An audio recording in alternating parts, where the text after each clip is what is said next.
The blizzard had transformed downtown Chicago into a winter wonderland of chaos. Benjamin Hartford pressed his palm against the frost-covered window of the Drake Hotel, watching snowflakes dance violently under the streetlights. At 42, the tech entrepreneur had seen countless hotel rooms across the globe, but tonight felt different. Tonight, he felt the weight of his loneliness more acutely than ever. "Mr. Hartford, your reservation at Cape Cod room is confirmed for 8 o'clock. The concierge's voice crackled through the phone. Benjamin adjusted his cashmere sweater and headed downstairs. The restaurant buzzed with energy, filled with guests stranded by the storm, making the best of an unexpected evening. He settled into a corner booth, ordering a scotch while scrolling through endless work emails, each one reminding him that his software company was thriving while his personal life remained frozen in time.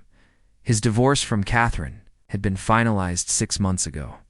3 years of marriage dissolved over irreconcilable differences, which was a polite way of saying she had fallen in love with someone who was actually present, not perpetually buried in code and business strategies. "Excuse me, is anyone sitting here?" Benjamin looked up to find a woman with auburn hair and emerald eyes standing beside his table, clutching a leather portfolio.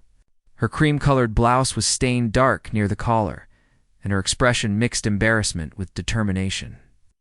"I had a small accident with the cranberry juice," she explained, noticing his gaze.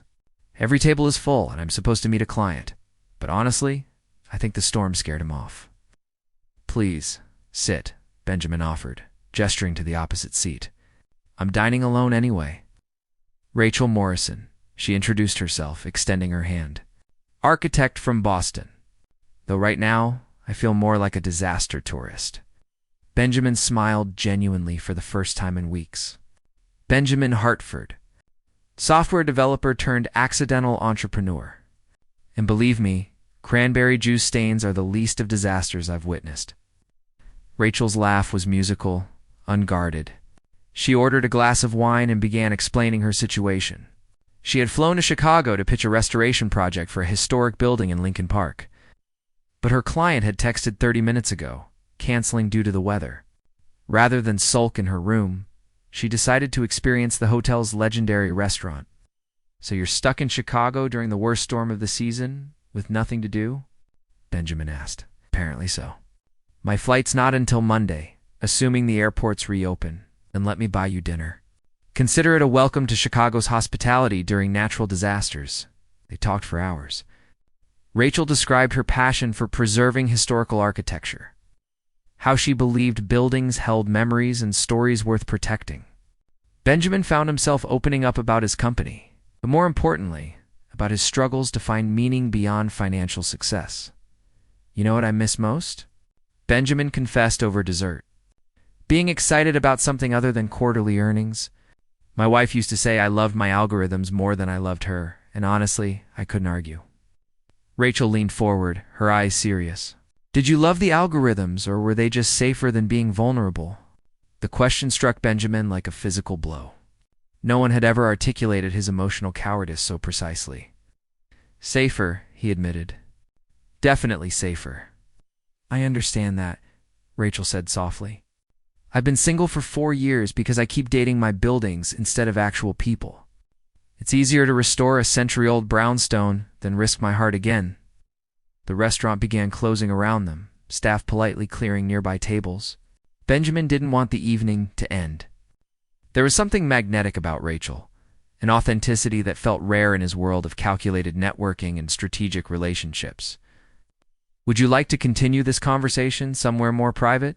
Benjamin asked, then quickly added, "I have a suite with a sitting area.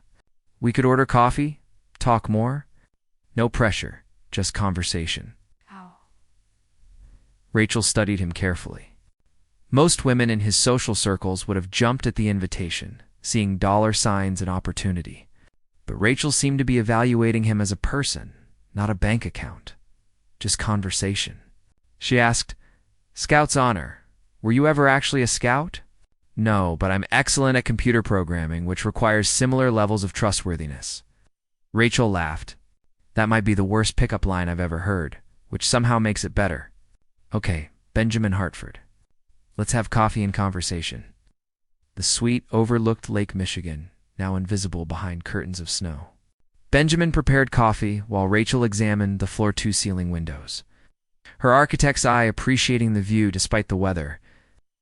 "This building was constructed in 1920, she said. "The attention to detail in this era was extraordinary. See those crown moldings? Hand-carved."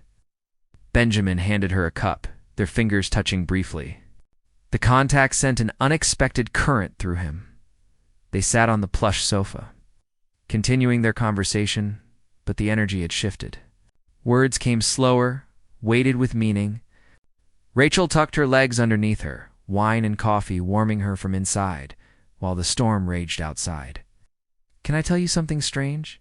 Rachel asked, her voice quieter now. "Please." "I almost didn't come down to the restaurant tonight. I was going to order room service, work on my laptop, play it safe like I always do. But something told me to take a chance, be spontaneous for once." Benjamin set down his coffee cup. "I'm glad you did. Are you really?" Instead of answering with words, Benjamin reached over and gently tucked a strand of auburn hair behind her ear. Rachel's breath caught, her eyes searching his face. "I don't do this," she whispered. "I don't have spontaneous nights with strangers in hotel suites." "Neither do I," Benjamin admitted. "But somehow, you don't feel like a stranger." The kiss started tentatively, a question more than a statement. But when Rachel responded, pressing closer, it deepened into something urgent and necessary. They broke apart, both breathing heavily. "I should probably go back to my room," Rachel said. But she didn't move. Probably Benjamin agreed, his forehead resting against hers. "But I don't want to." "Then stay." What happened next felt both inevitable and miraculous. They moved to the bedroom slowly, each step a mutual decision, each touch a revelation. Benjamin found himself present in a way he hadn't been in years, focused entirely on Rachel, on the way she sighed when he kissed her neck, on the vulnerability in her eyes when she pulled him closer. "Are you sure?" he asked one final time. "I've never been more sure of anything," Rachel whispered. They made love with an intensity that surprised them both. It wasn't just physical desire, it was two lonely people finding unexpected connection, two souls recognizing something essential in each other. Rachel clung to him afterward, and Benjamin held her like she was something precious and fragile. They fell asleep tangled together as the storm continued to blanket Chicago in white. Benjamin slept deeply for the first time in months. Rachel's warmth beside him feeling like home. When he woke at 4 a.m., something felt wrong. Rachel was sitting on the edge of the bed, her back to him, shoulders shaking with silent sobs. The bedside lamp cast a soft glow across the sheets. That's when Benjamin saw it. Blood. Not much, but unmistakable against the white Egyptian cotton. His heart seized with concern. "Rachel, are you hurt?" She didn't turn around. Benjamin sat up, his hand gentle on her shoulder. When she finally faced him, tears streaked her cheeks, and her expression held so much shame and fear that it broke something inside him. "I need to tell you something," Rachel choked out. "Something I should have told you before." Benjamin's mind raced through possibilities, none of them making sense. "Whatever it is, we'll figure it out." "I was a virgin, Benjamin." The world seemed to stop spinning. Benjamin stared at her, trying to process the words. Rachel, this confident, accomplished woman in her 30s, had just given him something incredibly precious, and he hadn't even known. "Why didn't you tell me?" he asked gently, no accusation in his voice. "I was afraid you'd treat me differently. That you'd think I was too inexperienced, too naive." "I'm 34 years old, Benjamin. People think there's something wrong with you if you haven't." "There's nothing wrong with you," Benjamin interrupted firmly. He cupped her face in his hands, forcing her to meet his eyes. "Rachel Morrison, do you understand what you just gave me? I gave you an awkward, probably disappointing experience with a woman who clearly doesn't know what she's doing. No." Benjamin's voice was fierce now. "You gave me your trust. You chose me for something that only happens once. That's not something I take lightly." Fresh tears spilled down Rachel's cheeks, but these seemed different, less fearful. "I was waiting for something real. Someone real. And tonight, with you, it felt right. It felt safe. Benjamin pulled her into his arms, holding her close. It was real. You're real. This is the most real thing I've felt in years. They stayed like that as dawn began to break over Chicago, the storm finally subsiding. Benjamin knew that this night had changed everything. He couldn't just let Rachel fly back to Boston and disappear from his life. Whatever this was between them, it deserved a chance to grow. Morning light filtered through the curtains, painting golden stripes across the hotel suite. Benjamin woke to find Rachel still in his arms, her breathing steady and peaceful. He studied her face in the soft light, memorizing the curve of her cheek, the way her lashes rested against her skin. Everything felt different now. The weight of what they had shared, what she had entrusted to him, settled over his heart like a sacred responsibility. Rachel stirred, her eyes opening slowly. For a moment, confusion crossed her features, then memory returned. A blush crept up her neck. "Good morning," Benjamin whispered, brushing a kiss across her forehead. "Morning," she replied, her voice small. "I suppose we should talk about last night. But first, how are you feeling? Physically, I mean." Rachel's blush deepened. "I'm okay. A little sore, but okay." She paused, then met his eyes. "Benjamin, I need you to understand something. I wasn't waiting for marriage or some fairy tale. I was just waiting for it to mean something. For the person to matter. And did it? Did I?" He held his breath, waiting for her answer. "More than I expected. More than I was prepared for." Rachel sat up, pulling the sheet around herself. "Which is why this is complicated. We live in different cities. We have completely different lives. Last night was beautiful, but it was also just one night." Benjamin sat up beside her, taking her hand. "What if it didn't have to be just one night? Benjamin, be realistic. You're a tech millionaire from Seattle. I'm an architect from Boston who spends her weekends measuring Victorian moldings. This was a moment, a beautiful moment, but moments end. They don't have to." Benjamin's grip on her hand tightened. "Rachel, I know this sounds crazy. We've known each other less than 12 hours. But I haven't felt this alive, this present, in years. My marriage failed because I was always somewhere else mentally, always chasing the next innovation, the next deal. With you, I'm right here. Just here." Rachel pulled her hand away, standing and searching for her clothes. "That's the endorphins talking. That's the novelty of someone new. Give it a week, a month, and you'll realize I'm just another person who can't possibly understand your world. Try me." Benjamin stood too, blocking her path to the door. "Give me a chance to prove that this is more than novelty." "How? How would that even work?" "Have breakfast with me. Spend the day with me. The storm canceled your flight anyway. Give me until Monday morning to show you that what we have is worth exploring." Rachel crossed her arms, her architect's mind clearly calculating risks and possibilities. "And then what? We have a long-distance relationship. We video call between your board meetings and my site inspections until the novelty wears off and we drift apart. Or we find a way to make it work." Benjamin stepped closer. "My company has been looking to expand. Boston has a thriving tech scene. I've been thinking about opening an East Coast office. Don't you dare rearrange your business for someone you just met. I'm making a smart business decision that happens to bring me closer to someone I want to know better. There's a difference." Rachel stared at him, clearly torn between hope and self-protection. This is insane, probably. But sometimes insane is better than safe. Benjamin offered his hand. "One weekend, Rachel. Let me take you to breakfast, show you my favorite parts of Chicago, talk to you without the pressure of what comes next. If by Monday you want to walk away, I'll respect that. But at least give us a real chance."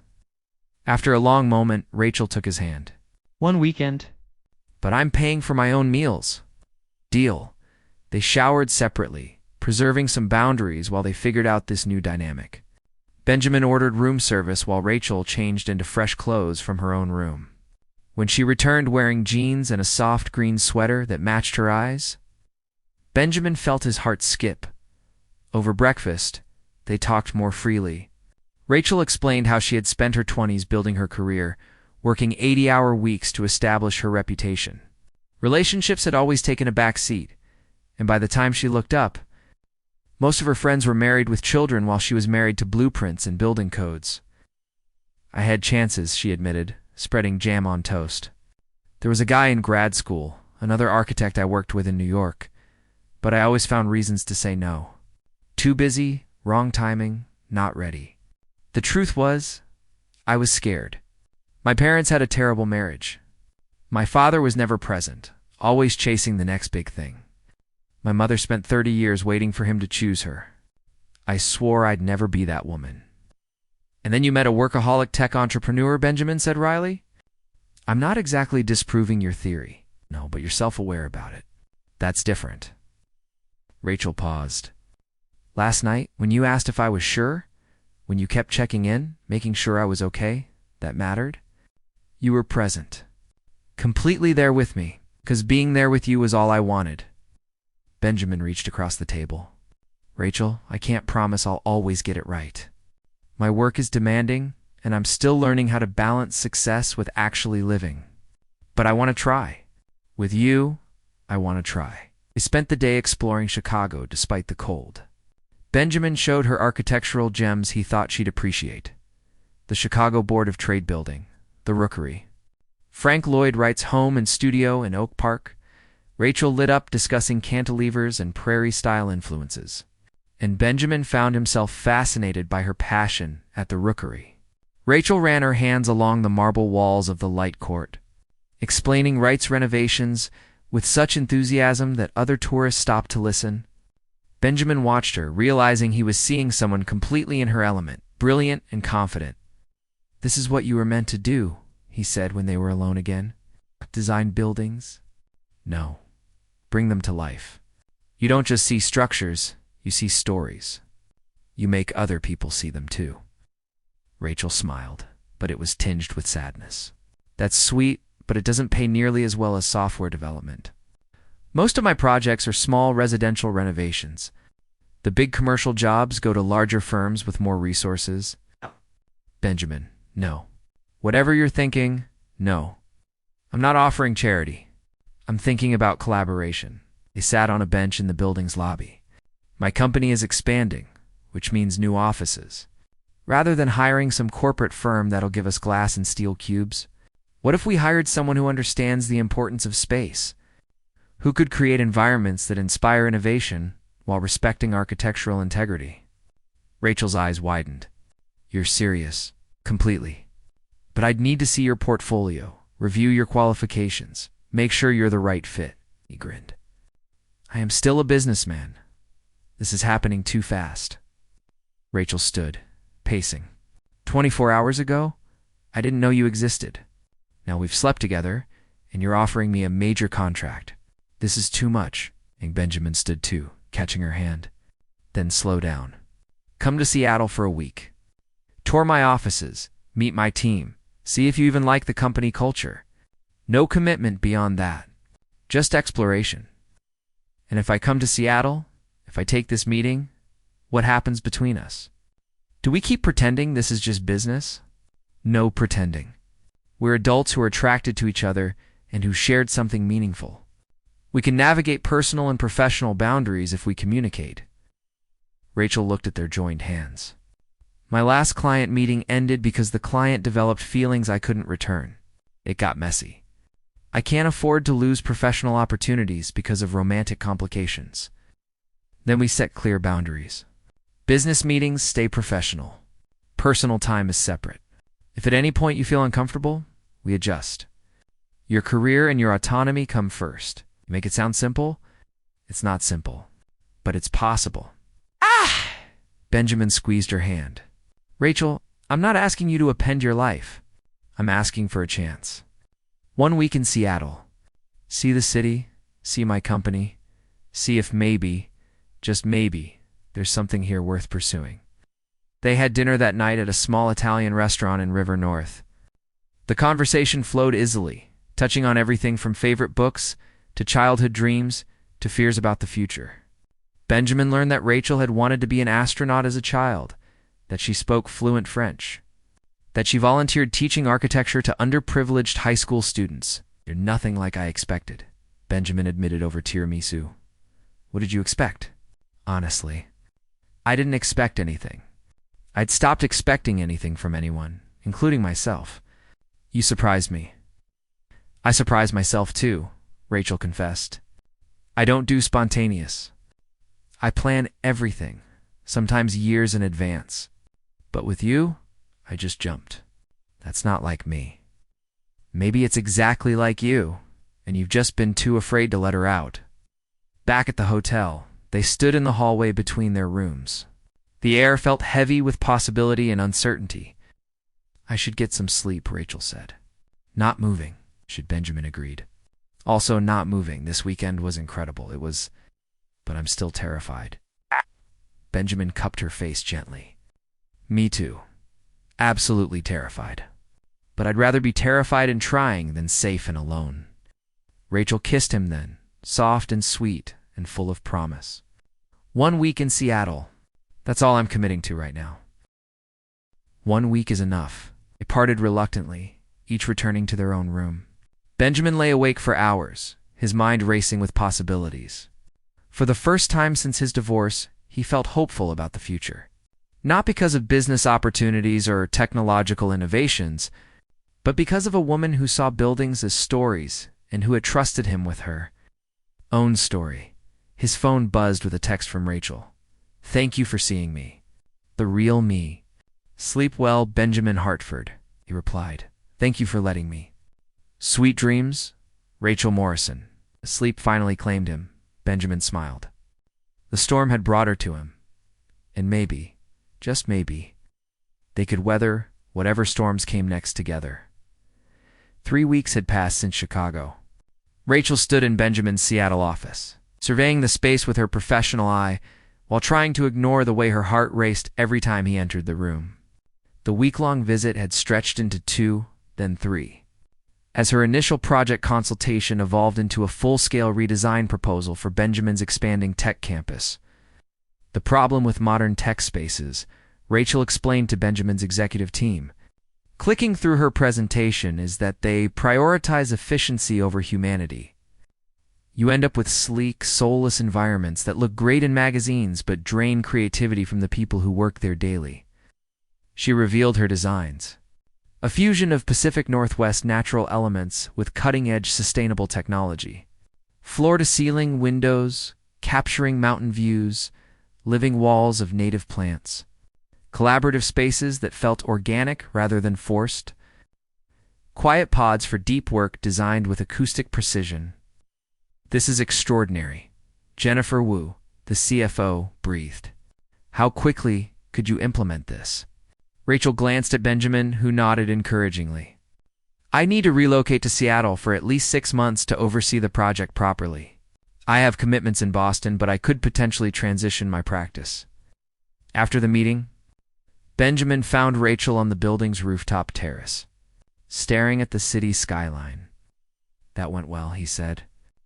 Joining her at the railing, "It went too well. They loved it, which means I actually have to decide if I'm doing this." She turned to face him. "Benjamin, be honest. Did I get this contract because of my work or because we slept together?" The question hung between them, sharp and necessary. "Your work," Benjamin said firmly.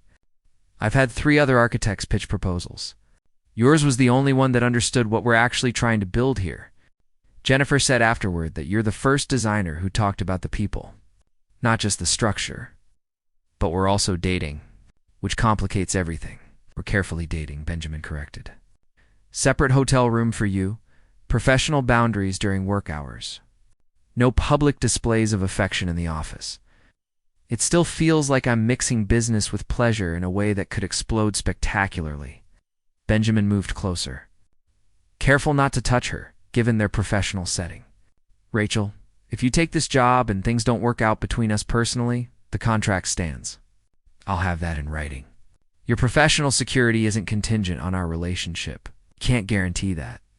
If we break up, working together would be torture, then we don't break up." Rachel laughed despite herself. "That's not how relationships work. You can't just decide to make it work through sheer determination. Maybe not.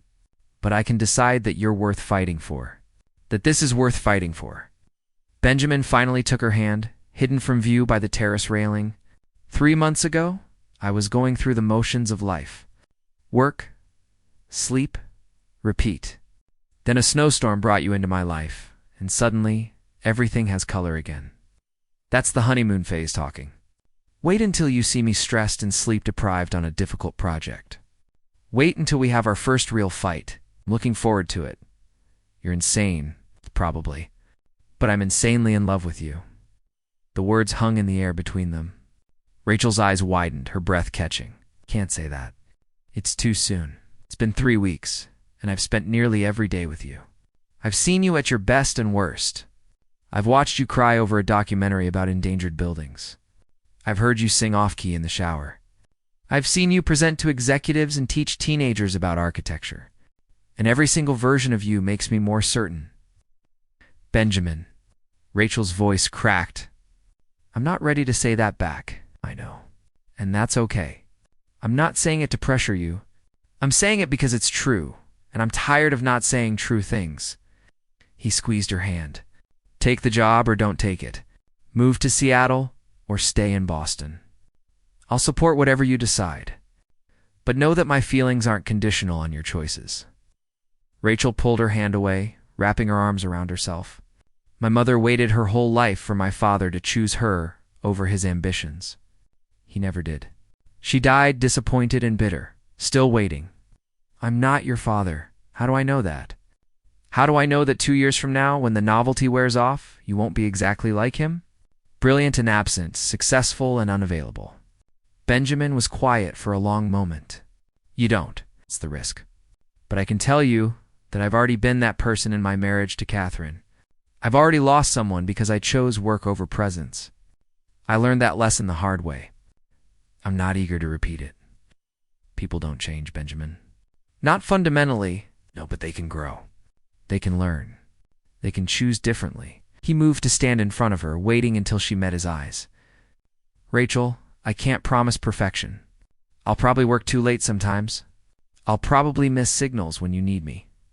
But I can promise that I'll keep trying, keep showing up, keep choosing you. No. Tears spilled down Rachel's cheeks. This is terrifying, I know. I've built my whole life around being independent, not needing anyone. I know that too. What if I fail? What if I can't do this? Can't be what you need? Benjamin finally pulled her into his arms. Professional boundaries be damned. Then we fail together and figure it out. But Rachel, what if we succeed? What if we build something as beautiful and lasting as the buildings you design? She cried into his shoulder while he held her, letting her release years of fear and self-protection. When she finally pulled back, her eyes were red but clear. 3 months, she said. I'll take the job for 3 months. Trial period for both the project and us. If either one isn't working after that, we reassess honestly. 3 months, Benjamin agreed. They sealed it with a kiss that was probably inappropriate for a rooftop terrace, where any employee could appear. But neither of them cared. The next 3 months were a whirlwind. Rachel relocated to Seattle, renting a small apartment in Capitol Hill while maintaining her Boston practice remotely. The construction project consumed her days, but her evenings belonged to Benjamin. They fell into a rhythm, learning each other's quirks and boundaries. Benjamin discovered that Rachel needed alone time to recharge, that she got hangry if meals were delayed, that she had nightmares about buildings collapsing that left her shaken and needing comfort. Rachel learned that Benjamin thought out loud when solving problems, that he had a weakness for terrible sci-fi movies, that he showed love through acts of service more than words. They had their first real fight 6 weeks in. When Benjamin scheduled a work trip during the weekend, they'd planned to visit Rachel's family in Boston.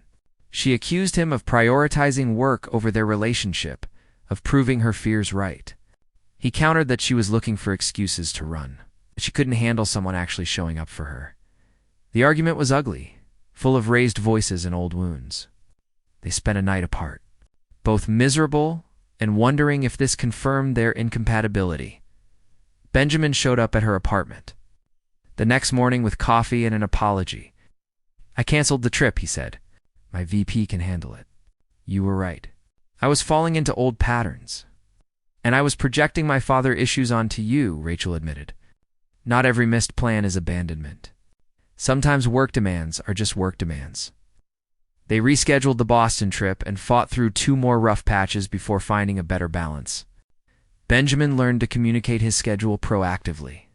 Rachel learned to voice her needs before resentment built. The 3-month mark arrived with the completion of the first phase of Rachel's design. The unveiling revealed a workspace that felt alive. Natural light flooding, collaborative areas, quiet sanctuaries for focused work, art from local indigenous artists honoring the land's history, living walls, purifying the air while providing visual serenity. This is what I imagined when I started this company, Benjamin told his employees at the opening celebration. A place that honors both innovation and humanity. Rachel Morrison made that vision real. After the event, they returned to Benjamin's house overlooking Puget Sound. Rachel stood on the deck. Watching the sunset paint the water in shades of amber and rose, "The 3 months are up," she said when Benjamin joined her. They are. "I should probably go back to Boston, wrap up some projects there." "You should, but I don't want to." Benjamin wrapped his arms around her from behind. "Then don't." Rachel turned in his embrace. "I'm terrified of needing you. I'm terrified of disappointing you." "So we're both terrified?" "Completely. But I'd rather be terrified with you than safe without you." Rachel smiled, reaching up to kiss him. "I love you, Benjamin Hartford. I think I've loved you since you saw blood on those sheets and didn't run away. Since you held me while I cried and made me feel safe enough to be vulnerable. I love you too, Rachel Morrison. I think I've loved you since you've lectured tourists about Frank Lloyd Wright with sauce on your shirt, so passionate about your work that you didn't care how you looked. We're really doing this? We're really doing this." Rachel moved into Benjamin's house 2 weeks later. She maintained her Boston practice but made Seattle her home base, splitting time between cities as projects demanded. Benjamin restructured his schedule to travel with her when possible. Learning that presence wasn't about location but attention, a year later, Benjamin proposed on the rooftop terrace where Rachel had first admitted her fears. He chose that spot deliberately, wanting to honor how far they'd come from that vulnerable conversation. "I can't promise perfect," he said, on one knee, "but I can promise present. I can promise that I'll keep choosing you, keep showing up, keep building this life with you. Will you marry me?" Rachel pulled him up, kissing him before answering. "Yes, but I'm keeping my own name, and we're designing our own house together. And I refuse to have a wedding that seats more than 50 people. Done. Done. And absolutely done." They married 6 months later in a small ceremony at a restored Victorian mansion Rachel had helped renovate in Boston. Benjamin's employees flew in, along with Rachel's family and the teenagers she'd mentored. The ceremony was simple, personal, full of laughter and tears. During their first dance, Rachel whispered, "Thank you for seeing me that night. For seeing all of me." "Thank you for trusting me with that gift," Benjamin replied. "For trusting me with all of you." They built a life together that honored both of their needs. A stunning modern home that incorporated historical elements Rachel loved. Offices in both cities, summers traveling to architectural landmarks worldwide. Winters in Seattle watching storms roll in over the Sound. Benjamin never forgot that first night. The blood on the sheets that represented Rachel's trust, her vulnerability, her choice. He honored that gift every day by showing up, by staying present, by choosing her repeatedly over the easier path of emotional distance. And Rachel never forgot that. Benjamin had seen her fear and shame and met it with tenderness. That he'd proven her cynicism wrong by being consistently, imperfectly, beautifully present. 5 years after that snowy night in Chicago, they stood together in their living room admiring the view. "Do you ever regret it?" Rachel asked. "Taking a chance on a stranger in a snowstorm?" Benjamin pulled her close, kissing the top of her head. "Not for a single second. Best decision I ever made. Even better than developing that software that made you millions. Especially better than that. The software made me wealthy. You made me whole." Rachel smiled, turning to kiss him properly. I love you, Benjamin Hartford. I love you too, Rachel Morrison Hartford. Outside, snow began to fall over Seattle, soft and gentle, nothing like the blizzard that had brought them together. But Rachel and Benjamin stood watching it together, grateful for storms that changed everything, for blood on sheets that revealed vulnerability, for the courage to choose love over safety, presence over perfection. Their story wasn't perfect, but it was real, built on trust and honesty, and the daily choice to show up for each other. And that, they both agreed, was better than any fairy tale.